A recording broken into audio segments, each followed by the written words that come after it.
the countryside, there lived a baker named Henry. He had been baking delicious treats for the villagers for years and was well known for his scrumptious cakes, pies, and pastries. However, one day he decided to experiment with a new recipe that he had heard about from a traveler passing through the village.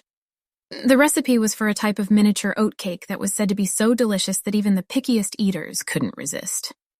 Henry was intrigued by the recipe, but it called for an ingredient that he had never heard of before: 12 whole miniature oats. He searched high and low for these special oats, but was unable to find them anywhere in the village. Determined to try the recipe, Henry set off on a journey to find the elusive oats. He traveled for days, asking every farmer and merchant he met if they had any 12 whole miniature oats, but no one had ever heard of such a thing. Just when he was about to give up hope, Henry came across an old woman sitting by the side of the road. She was hunched over, with a crooked cane by her side, and she was muttering to herself in a language that Henry did not understand. Intrigued, Henry approached the woman and asked if she knew anything about 12 whole miniature oats. To his surprise, the woman stopped muttering and looked up at him with a sly grin. "I might know a thing or two about those oats," she said, "but I won't tell you for free." Henry was taken aback by the woman's sudden change in demeanor, but he was desperate to get his hands on the oats. He asked her what she wanted in exchange for the information, and the woman leaned in close and whispered in his ear. "I want a dozen of your best cakes," she said, "freshly baked and delivered to my doorstep by sundown tomorrow." Henry agreed to the woman's terms, and she told him where he could find the 12 whole miniature oats. He thanked her and set off on his journey once again, feeling a mix of excitement and trepidation.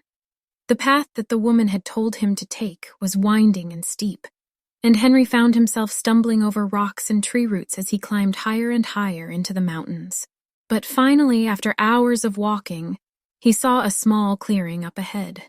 As he drew closer, he saw that there was a tiny garden growing in the center of the clearing, and there, right in the middle of the garden, were 12 whole miniature oats. Henry couldn't believe his eyes. He carefully picked the oats and placed them in a basket, then started the long journey back to his village. When he arrived, he got straight to work on the recipe, using the 12 whole miniature oats as the main ingredient. He followed the instructions carefully, mixing the oats with flour, sugar, and eggs, and then baking them in the oven until they were golden brown. The smell of the miniature oat cakes wafted through the village, and soon a crowd had gathered outside Henry's bakery, eager to try his latest creation. When he opened the doors, the villagers rushed in, each one grabbing a miniature oat cake and savoring the delicious flavor. The cakes were a huge success, and soon Henry was selling them by the dozen. He even had to hire an assistant to help him keep up with the demand. And as for the old woman who had helped him find the 12 whole miniature oats, she became one of his best customers, coming in every week to buy a dozen of the cakes she had helped to create.